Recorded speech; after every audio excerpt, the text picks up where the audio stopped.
सब जोर से बोलेंगे। सत्यनारायण भगवान की जय। भक्तजनों, तो अब हम शुरू करेंगे सत्यनारायण व्रत कथा। जी हाँ दोस्तों, 5 अध्याय में कथा है, तो हम एक एक करके सारा कथा पढ़ेंगे। चलिए शुरू करते हैं। सत्यनारायण व्रत कथा का पहला अध्याय। एक समय की बात है, नैमिषारण्य तीर्थ में शौनकादिक 88,000 ऋषियों ने श्री सूत जी से पूछा, हे प्रभु, इस कलयुग में वेद विद्या रहित मनुष्यों को प्रभु भक्ति किस प्रकार मिल सकती है तथा उनका उद्धार कैसे होगा। हे मुनि श्रेष्ठ, कोई ऐसा तप बताइए जिससे थोड़े समय में ही पुण्य मिले और मन वांछित फल भी मिल जाए। इस प्रकार की कथा सुनने की हम इच्छा रखते हैं। सर्व शास्त्रों के ज्ञाता सूत जी बोले, हे वैष्णवों में पूज्य, आप सभी ने प्राणियों के हित की बात पूछी है, इसलिए मैं एक ऐसे श्रेष्ठ व्रत को आप लोगों को बताऊंगा जिसे नारद जी ने लक्ष्मी नारायण जी से पूछा था और लक्ष्मीपति ने मणि श्रेष्ठ नारद जी से कहा था। आप सब इसे ध्यान से सुनिए। एक समय की बात है, योगी राज नारद जी दूसरों के हित की इच्छा के लिए अनेकों लोकों में घूमते हुए मृत्यु लोक में आ पहुंचे। यहाँ उन्होंने अनेक योनियों में जन्मे प्राय सभी मनुष्यों को अपने कर्मों द्वारा अनेकों दुखों से पीड़ित देखा।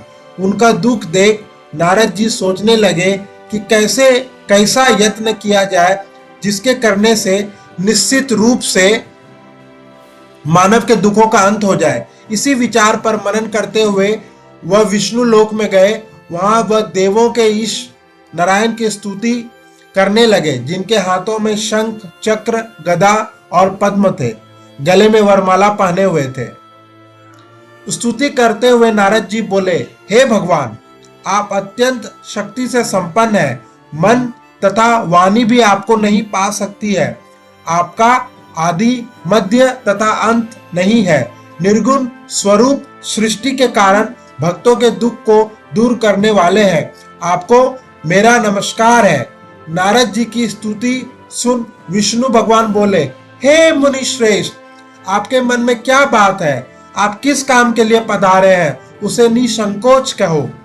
इस पर नारद मुनि बोले कि मृत्यु लोक में अनेक योनियों में जन्मे मनुष्य अपने कर्मों के द्वारा अनेकों दुखों से दुखी हो रहे हैं।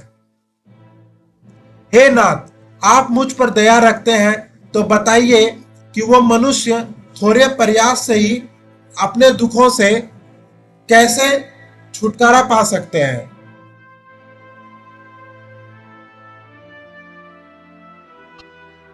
श्री हरि बोले, हे नारद,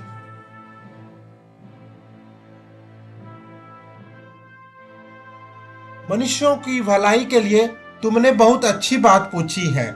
जिसके करने से मनुष्य मोह से छूट जाता है, वह बात मैं कहता हूं, उसे सुनो। स्वर्ग लोक व मृत्यु लोक दोनों में एक दुर्लभ उत्तम व्रत है जो पुण्य देने वाला है।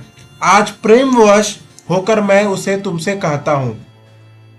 श्री सत्यनारायण भगवान का यह व्रत अच्छी तरह विधान पूर्वक करके मनुष्य तुरंत ही यहाँ सुख भोग कर मरने पर मोक्ष पाता है। श्री हरि के वचन सुन नारद जी बोले कि उस व्रत का फल क्या है और उसका विधान क्या है।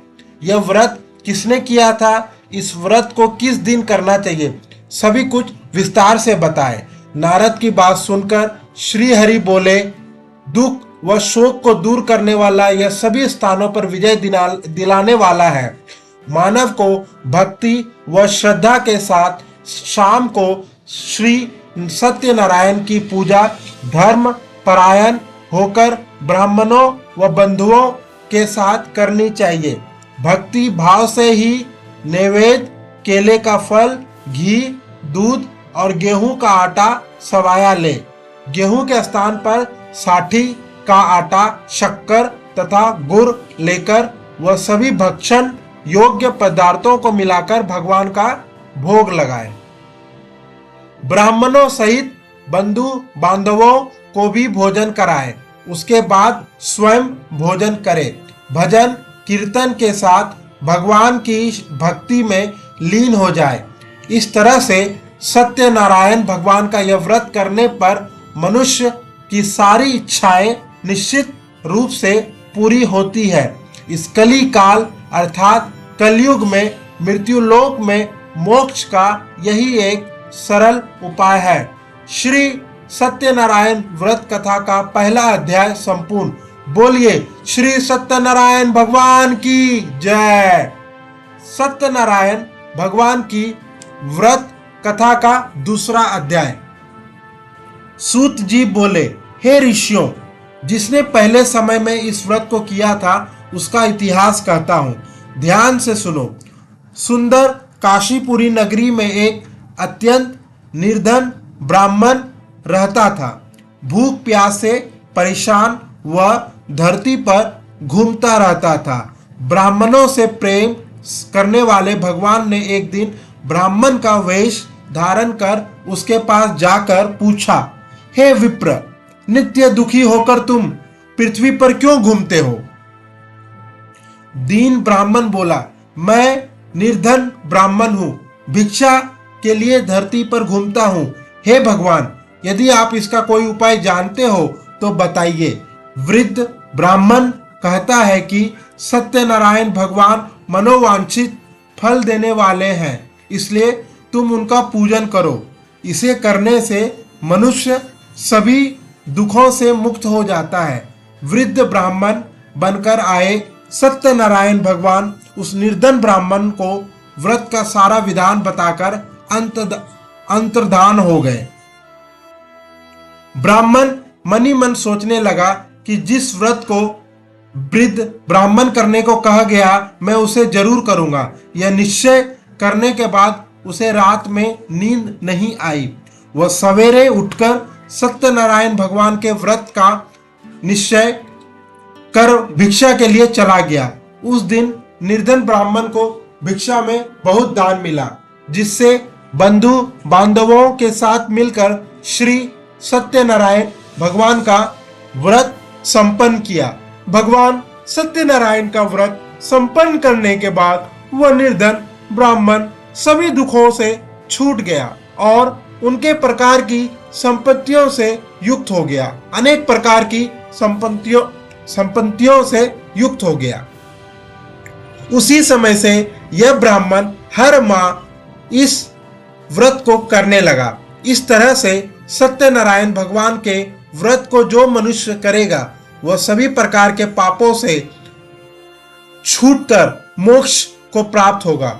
जो मनुष्य इस व्रत को करेगा वह भी सभी दुखों से मुक्त हो जाएगा।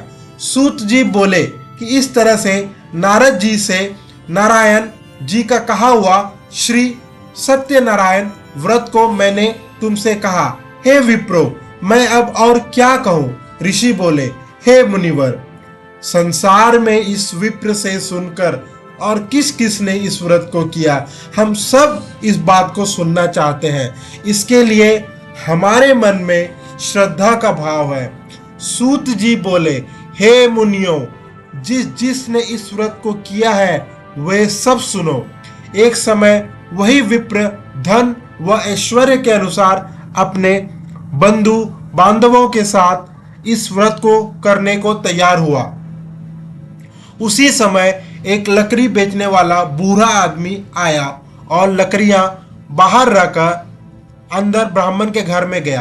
प्यास से दुखी वह लकड़हारा उनको व्रत करते देख विप्र को नमस्कार कर पूछने लगा कि आप यह क्या कर रहे हैं? तो उन्होंने बताया कि व्रत कर रहा हूं तथा इसे करने से क्या फल मिलेगा, कृपया मुझे भी बताएं। ब्राह्मण ने कहा कि सब मनोकामनाओं को पूरा करने वाला यह सत्यनारायण भगवान का व्रत है। इनकी कृपा से ही मेरे घर में धन धान्य आदि की वृद्धि हुई है। विप्र से सत्यनारायण व्रत या के बारे में जानकर लकड़हारा बहुत प्रसन्न हुआ। चरणामृत लेकर वह प्रसाद खाने के बाद वह अपने घर गया। लकड़हारे ने अपने मन में संकल्प लिया कि आज लकड़ी बेचने से जो धन मिलेगा उसी से श्री सत्यनारायण भगवान का उत्तम व्रत करूंगा। मन में इस विचार को ले बूढ़ा आदमी सिर पर लकड़ियां रख उस नगर में बेचने गया जहां धनी लोग ज्यादा रहते थे। उस नगर में उसे अपनी लकड़ियों का दाम पहले से 4 गुना अधिक मिलता है। बूढ़ा प्रसन्नता के साथ दाम लेकर केले, शक्कर, घी, दूध, दही और गेहूं को आटा ले और सत्यनारायण भगवान के व्रत की अन्य सामग्रियों लेकर अपने घर गया। वहां उसने अपने बंधु बांधवों को बुलाकर विधि विधान से सत्यनारायण भगवान का पूजन और व्रत किया। इस व्रत के प्रभाव से वह बूढ़ा लकड़हारा धन पुत्र आदि से युक्त होकर संसार के समस्त सुख भोग अंत काल में बैकुंठ धाम चला गया। श्री सत्यनारायण व्रत कथा का दूसरा अध्याय संपूर्ण। बोलिए श्री सत्यनारायण भगवान की जय। सत्यनारायण भगवान की जय। हर हर महादेव, हर हर महादेव।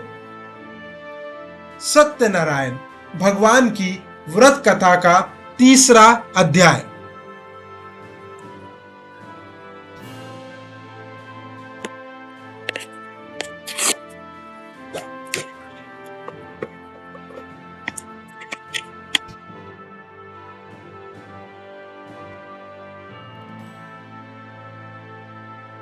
सूत जी बोले, हे श्रेष्ठ मुनियों, अब आगे की कथा कहता हूं।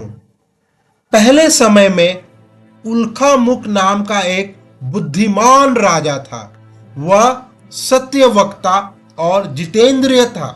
प्रतिदिन देवस्थानों पर जाता और निर्धनों को धन देकर उनके कष्ट दूर करता था।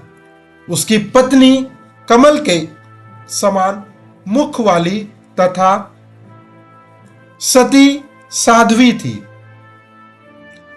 भद्रशिला नदी के तट पर उन दोनों ने श्री सत्यनारायण भगवान का व्रत किया। उसी समय साधु नाम का एक वैश्य आया। उसके पास व्यापार करने के लिए बहुत सा धन भी था। राजा को व्रत करते देखकर वह विनय के साथ पूछने लगा, हे राजन, भक्ति भाव से पूर्ण होकर आप यह क्या कर रहे हैं? मैं सुनने की इच्छा रखता हूं, तो आप मुझे बताएं। राजा बोला, हे साधु, अपने बंधु बांधवों के साथ पुत्रादि की प्राप्ति के लिए एक महाशक्तिमान श्री सत्यनारायण भगवान का व्रत व पूजन कर रहा हूं। राजा के वचन सुन साधु आदर से बोला, हे राजन, मुझे इस व्रत का सारा विधान कहिए। आपके कथानुसार मैं भी इस व्रत को करूंगा। मेरी भी संतान नहीं है और इस व्रत को करने से निश्चित रूप से मुझे संतान की प्राप्ति होगी। राजा से व्रत का सारा विधान सुन व्यापार से निवृत्त हो वह अपने घर गया। साधु वैश्य ने अपनी पत्नी को संतान देने वाले इस व्रत का वर्णन कर सुनाया और कहा कि जब मेरी संतान होगी तब मैं इस व्रत को करूंगा। साधु ने इस तरह के वचन अपनी पत्नी लीलावती से कहे।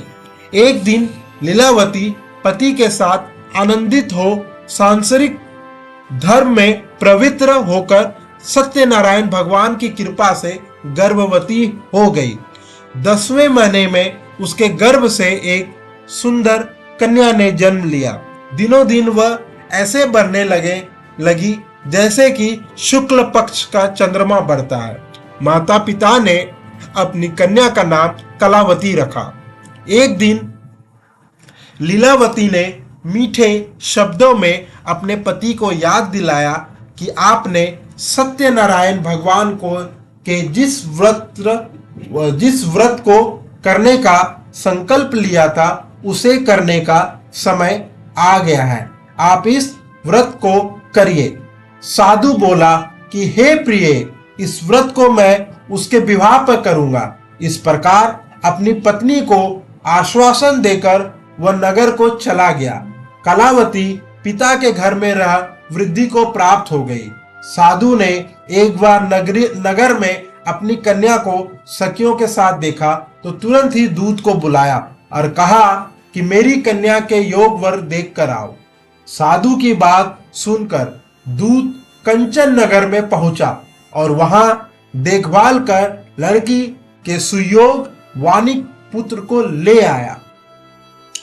सुयोग लड़के को देख साधु ने बंधु बांधवों को बुलाकर अपनी पुत्री का विवाह कर दिया। लेकिन दुर्भाग्य की बात यह कि साधु ने अभी भी श्री सत्यनारायण भगवान का व्रत नहीं किया।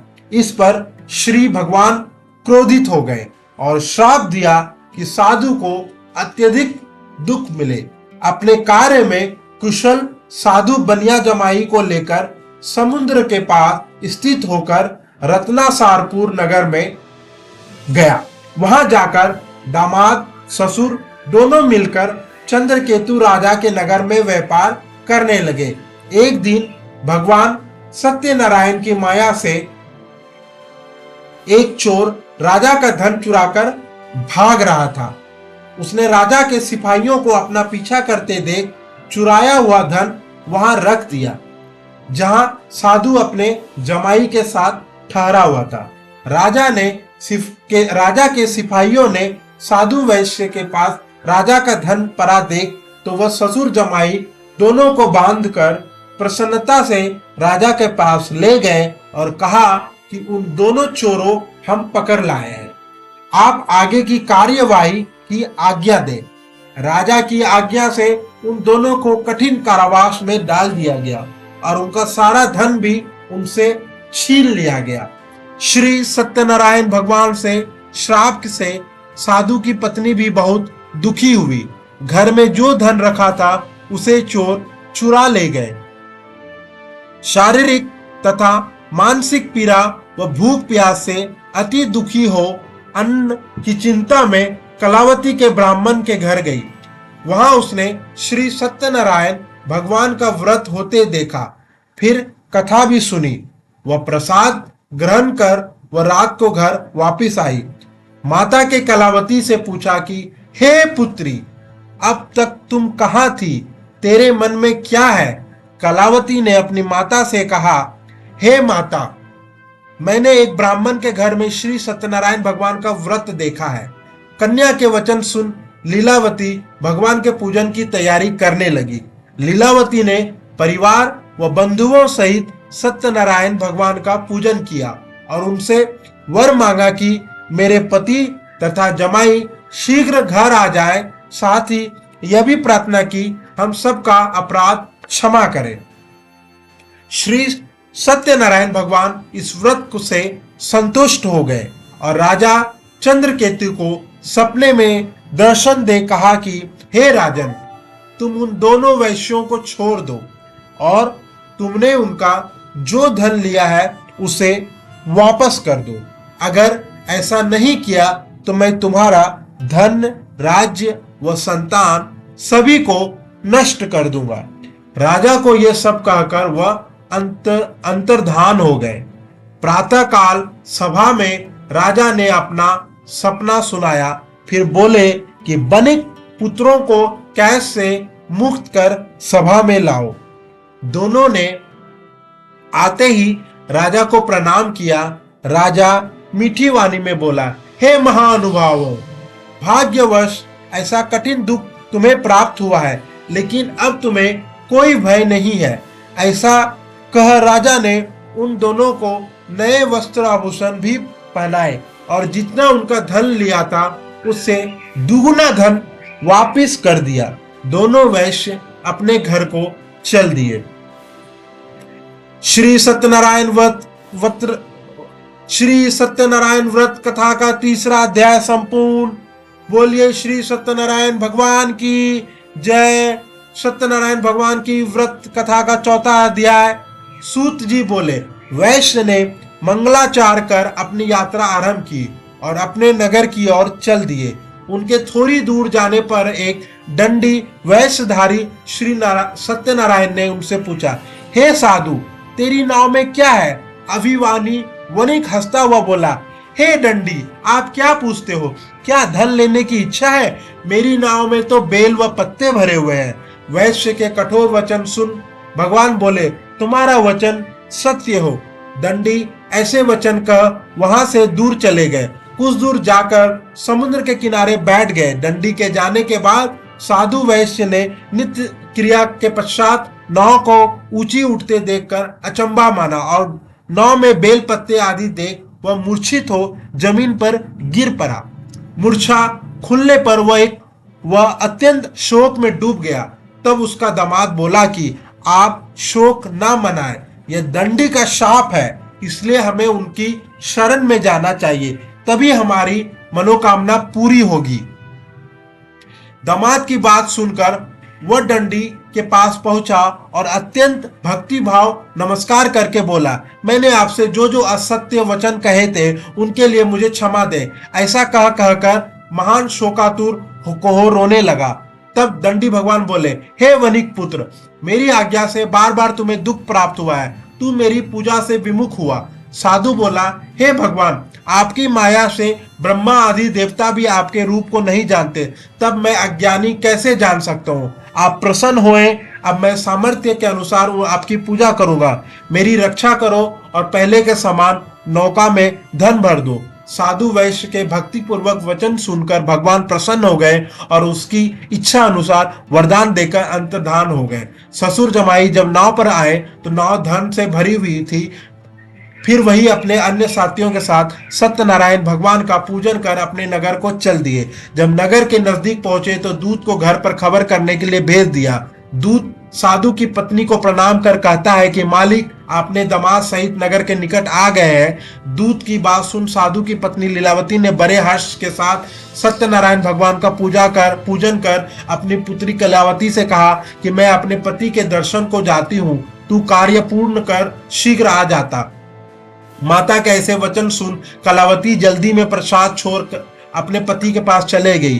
प्रसाद की अवज्ञा के कारण श्री सत्यनारायण भगवान रुष्ट हो गए और नाव सहित उसके पति को पानी में डुबो दिया। कलावती अपने पति को वहां ना पाकर रोती हुई जमीन पर गिर गई। नौका को डूबा हुआ देख वह कन्या को रोता देख साधु दुखी होकर बोला कि हे प्रभु, मुझसे तथा मेरे परिवार से जो भूल हुई है उसे क्षमा करे। साधु के दीन वचन सुनकर श्री सत्यनारायण भगवान प्रसन्न हो गए और आकाशवाणी हुई, हे साधु, तेरी कन्या मेरे प्रसाद को छोड़कर आई है, इसलिए उसका पति अदृश्य हो गया है। यदि वह घर जाकर प्रसाद खाकर लौटती है तो इसे इसका पति अवश्य मिलेगा। ऐसी आकाशवाणी सुन कलावती घर पहुंचकर प्रसाद खाती है और फिर आकर अपने पति के दर्शन करती है। उसके बाद साधु अपने बंधु बांधवों सहित श्री सत्यनारायण भगवान का विधि विधान से पूजन करता है। इस लोक का सुख भोग व अंत में स्वर्ग जाता है। श्री सत्यनारायण व्रत कथा का चौथा अध्याय संपूर्ण। बोलिए श्री सत्यनारायण भगवान की जय। सत्यनारायण भगवान की व्रत कथा का पांचवा अध्याय। सूत जी बोले, हे ऋषियों, मैं और भी एक कथा सुनाता हूँ, उसे भी ध्यान पूर्वक सुनो। प्रजापालन में लीन तुंगध्वज नाम का एक राजा था। उसने भी भगवान का प्रसाद त्याग कर बहुत ही दुख सहन किया। एक बार वन में जाकर वन्य पशुओं को मारकर वह बर के पेड़ के नीचे आया। वहां उसने ग्वालों को भक्ति भाव से अपने बंधुओं सहित सत्यनारायण भगवान का पूजन करते देखा। अभिमानवश राजा ने उन्हें देखकर भी पूजा स्थान में नहीं गया और ना ही उसने भगवान को नमस्कार किया। ग्वालों ने राजा को प्रसाद दिया, लेकिन उसने वह प्रसाद नहीं खाया और प्रसाद को वहीं छोड़कर अपने नगर को चला गया।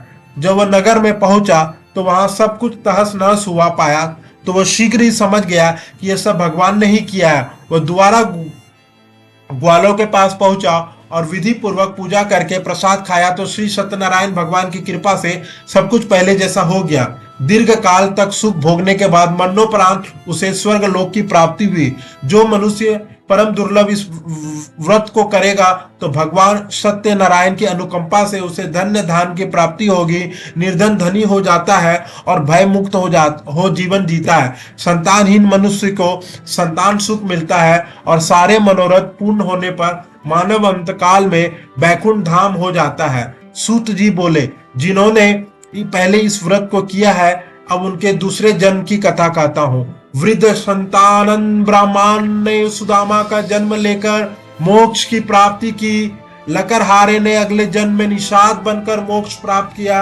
उल्का मुख नाम का राजा दशरथ होकर बैकुंठ हो गए। साधु नाम के वैश्य ने मोरध्वज बनकर अपने पुत्र को आरे से चीरकर मोक्ष पाया। महाराज तुंगध्वज ने स्वयंभू होकर भगवान में भक्ति युक्त होकर कर्म पर मोक्ष पाया।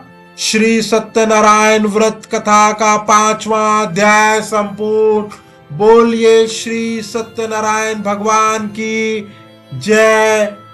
जोर से बोलिए श्री सत्यनारायण भगवान की जय। सत्यनारायण भगवान की जय। तो हे भक्तजनों, आज मैंने आपको श्री सत्यनारायण भगवान का 5वां अध्याय के बारे में बताया। आज जहां तक मेरा मानना है कि हमें भगवान में विश्वास रखना चाहिए। भगवान हर एक कण में बसे हुए हैं। आप जहां भी सोचेंगे भगवान वही है। आपके अंतर यात्मा में भगवान बसे हुए हैं। एक बात अवश्य याद रखें, जो भी होता है वो भगवान के कृपा से ही होता है। यदि अच्छा समय चल रहा है तो उसे अच्छे तरह से जिए, बट याद रखें कि बुरा समय भी आएगा। अच्छे बुरे समय आते जाते रहते हैं। जैसे सुबह के बाद शाम, शाम के बाद रात, रात के बाद सुबह होती है, ठीक उसी प्रकार अच्छे दिन के बाद बुरे दिन और बुरे दिन के बाद अच्छे दिन जरूर आते हैं। भगवान में विश्वास रखें, रोज भगवान का पाठ करें, पूजा करें, सभी गरीबों का मदद करें, लाचार व्यक्तियों का मदद करें, झूठ न बोले, सत्य वचन बोले, सत्य की राह पे चले, कोई भी गलत काम ना करे, अपने मन में श्रद्धा विश्वास बनाए रखें, दूसरों की सेवा करें, संतुष्ट रहें। आप कितना भी पैसा कमा ले, कुछ भी कर ले, यदि आप संतुष्ट नहीं है तो आपके जीवन में फल नहीं मिल पाएगा। कर्म करें, फल की चिंता ना करें। पूरे 5 अध्याय में यही कहा गया है कि हमेशा देवताओं देवी देवताओं पर विश्वास रखें, सारे भगवान की पूजा करें, अंतर्यात्मा पे ध्यान दें और अपने विचार को वश में रखें। अच्छे आचरण, अच्छे विचार, अच्छा कर्म ही आपको मंजिल तक पहुंचाता है। याद रखें, मंजिल एक मंजिल नहीं है, एक सफर है। आप अपने जर्नी को एंजॉय करें, अपने अनुभव को साझा करें, दूसरों की मदद करें, दूसरों के लिए जिए, खुद के लिए भी जिए, समाज के लिए जिए, देश की हित के लिए जिए, देश की प्रगति के लिए जिए, देश के लिए कुछ करे, परिवार के लिए कुछ करे, दोस्तों के लिए कुछ करे, किसी के लिए कुछ बुरा ना करे। और इसी के साथ मैं श्री सत्यनारायण पूजा का आज कथा समाप्त करता हूँ। ये अवसर मुझे प्राप्त हुआ, इसके लिए मैं आप सभी भक्तजनों का हृदय से आभार व्यक्त करता हूँ।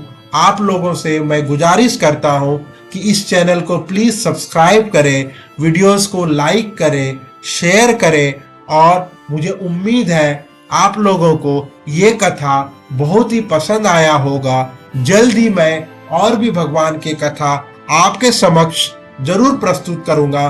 प्लीज आप इस चैनल को सब्सक्राइब करें, इस चैनल को ग्रो करने में मदद करें। सत्य निष्ठा के साथ मैं लगा हुआ हूँ।